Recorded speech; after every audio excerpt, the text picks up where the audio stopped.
аты жөнім Қонақбаева Ләззат Оңдасынқызы. Осы Қазпошта саласында 1995 жылдан бері жұмыс істеп келемін. Мамам Қазпоштада 30 жыл жұмыс істеді. Семейдің Қазпоштасында. Содан ол кісі ол кезде мерзімді басылымдарға жазылу бөлімінде бастық болып жұмыс істеді. Мені жанына алып, сол жерде өзінің жұмысына үйретіп, кейіннен ол кісі біраз ауырып қалды да, мен сол жұмыстарға қарай өзім алып кеттім. Сонда 26 жылдан бері міне қолымда осы каталог, менің жұмыс атқаратын ең басты құралым осы біздің Қазпоштаның каталогы. 2018 жылы бөлімдер қосылып, содан бері бас маман болып жұмыс істеп жатырмын.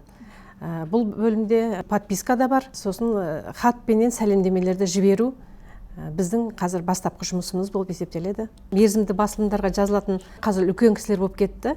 Үлкен кісілер келіп жазылып жатыр. Пенсионерлер өзіміздің, Егемен Қазақстан, Казахстанская правда, сосын балалардың журналдары өте көп.